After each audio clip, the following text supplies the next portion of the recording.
Здравствуйте, вы смотрите «Актуальное интервью», в студии Надежда Саханская. В Якутии с начала года произошло 407 дорожно-транспортных происшествий. 540 человек получили травмы различной степени тяжести, 36 человек погибли, в том числе один ребенок. Больше всего водителей виновников ДТП, 21,6%, лица от 30 до 40 лет. Как предупредить аварийность на дорогах, расскажет гостья студии Антонина Ускеева, старший прокурор отдела по надзору за уголовно-процессуальной и оперативно-розыскной деятельностью правоохранительных органов. Антонина Николаевна, здравствуйте. Добрый день. Расскажите, пожалуйста, как характеризуется состояние преступности против безопасности дорожного движения и эксплуатации транспорта? По итогам первого полугодия аварийность на дорогах в целом характеризуется снижением дорожно-транспортных происшествий. Да? Это на 4% по сравнению с прошлым годом, но зафиксировано более 320 дорожно-транспортных происшествий, в которых погиб 31 человек. Хотя эта цифра меньше, чем в прошлом году, да? Каждое второе дорожно-транспортное происшествие все же происходит по вине водителей. И если остановиться на статистике, характеризующей преступность, то правоохранительными органами зарегистрировано 63 преступления по фактам дорожно-транспортных происшествий, повлекших по неосторожности тяжкий вред здоровью участников. Да. Эта цифра тоже незначительно ниже, чем в прошлом году. Да. И кроме того, пресечено более 330 фактов повторного управления автотранспортным средством. Да? Это преступление, предусмотренное статьей 264 прим. 1. Конечно, мы на достигнутом не можем останавливаться. К сожалению, судебно-следственная практика показывает, что снижение данных цифр, характеризующих преступность, оно связано не отнюдь от того, что люди перестали употреблять алкоголь, да, и позволять себе садиться в пьяном виде, а именно ужесточением ответственности.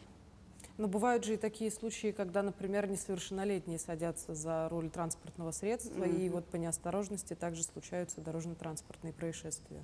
Ну, такие факты есть, да, но среди несовершеннолетних не сказать, что вот эти факты распространены, да, поэтому, конечно, большая ответственность ложится на родителей, да, и на профилактическую составляющую и правоохранительных органов, и органов, учреждений образования. Скажите, а вот есть ли какие-то изменения за последнее время, которые вот в законодательство были введены по ужесточению уголовной ответственности в сфере дорожного движения? Действительно, вот за последние 10 лет, да, законодателем осуществлена значительные изменения в действующее законодательство, направленные на ужесточение ответственности за преступления в сфере безопасности дорожного движения, поскольку, к сожалению, гибель людей от дорожно-транспортных происшествий, особенно по вине пьяных водителей, оно по всей России остается высоким, и не зря законодатель отдельным мероприятием именно обеспечения безопасности на дорогах ввел концепцию безопасности, государственной безопасности, да, которая утверждена указом президента России. И в этом ключе, значит, почти 10 лет будет как введена ответственность за повторное управление в состоянии алкогольного опьянения, это 264 прим. 1, да, но которая предусматривала штрафные санкции, начиная от 30 тысяч и лишением управления автотранспортным средством, да, до 3 лет. Но, как показала практика, вот какие-то материальная ответственность, да, и лишение права управления автотранспортным средством, к сожалению, никак особо не влияло и не останавливало людей от управления в состоянии алкогольного опьянения. И мы, практикующие юристы, изначально ожидали, да, вот как быть с автотранспортным средством, именно которое используется в совершении данного преступления, то есть вот автотранспортное средство пьяного водителя. И вот, наконец-то, с прошлого года, с июля 2022 года, законодателем введена ответственность дополнительная, да, за преступления, предусмотренные ну, по фактам пьяного вождения автотранспортным средством, именно введена конфискация автотранспортного средства, которое используется в совершении преступления. И на сегодняшний день 40 таких судебных решений вынесено, да, это в течение года только, и 12 автотранспортных средств, они уже управлением Федеральной судебной службы приставов, да, они уже сданы в Росимущество для реализации. И эта цифра существенно повлияла на динамику преступности, что было уже озвучено.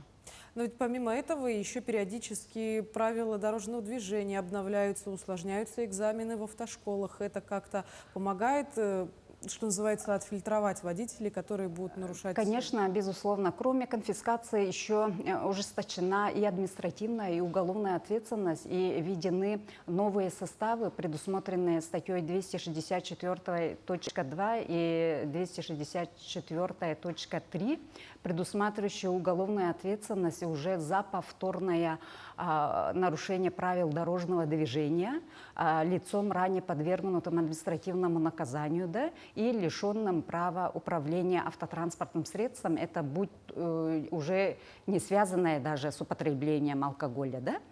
Поэтому эти составы предусматривают очень существенные штрафы, начиная от 200 тысяч рублей, да, поэтому я гражданам как бы посоветовала бы все-таки оно в правовой, ну, как бы интернете все это доступности есть, как-то заглянули, изучили и поняли. Но ведь бывают такие случаи, когда водители, которые прям-таки нарушают правила дорожного движения, совершенно не согласны с тем, что они виновны, и пытаются как-то это оспорить или обжаловать. Ну, безусловно, люди обжалуют, это законом как бы не запрещено, и они имеют право защищать свои права любыми способами. Да? Но у нас сотрудники госавтоинспекции тоже развиваются, обучаются, и, скажу, в последнее время достаточно грамотные решения выносят, да, и ответственность, конечно, за фиксацию, это же не все так визуально только определяется состояние опьянения, да, оно по установленному законодательству порядку проходит медосвидетельствование именно специалистами медицинских организаций, да, которые имеют установленные формы сертификаты, и вот эти акты освидетельствования, они как раз выступают доказательством. И все-таки установленное вот это ужесточение, да, оно влияет на динамику вот этих преступлений, поскольку мы не должны забывать, что автотранспортное средство само по себе является источником повышенной опасности, да, и мы всегда должны быть, как бы соблюдать максимально все установленные правила и требования. Но ведь водитель вправе отказаться от медосвидетельствования, или сейчас уже он обязан проходить при малейшем подозрении? Отказ от медицинского освидетельствования практически оно приравнено все равно как установлению, да, акта состояния опьянения. И, конечно, отказ оформляется, но оно не исключает ответственность. Антонина Николаевна, расскажите, пожалуйста, про средства индивидуальной мобильности. Вот, в частности, с электросамокатами также случается очень много дорожно-транспортных происшествий. Водители таких устройств в правовом поле потеряны. Как же им поступать? Ну, вождение, перечень автотранспортных средств, оно как бы примечаниях статей действующих, да, они введены. Начиная от мотоцикла, люди должны вот эти автотранспортные средства пройти регистрацию, да, в ГИБДД, и они тоже как бы с разрешения. Но, конечно, у нас же век технологий и новые вот эти мобильные так средства, да, которые не имеют как бы мотора или это, да, конечно, они вне поля правового, да, и все-таки в этом плане в любом случае административная ответственность как бы введена, и все равно они являются полноценными участниками дорожного движения, как и пешеходы. И в завершении нашей с вами беседы у вас сейчас есть возможность обратиться к нашим зрителям. Расскажите, какую же все-таки ответственность несут водители, которые находятся в состоянии алкогольного опьянения? Ну, как я уже сказала, за повторное управление автотранспортным средством в состоянии алкогольного опьянения наступает уголовная ответственность согласно статье 264.1 Уголовного кодекса, да, которая предусматривает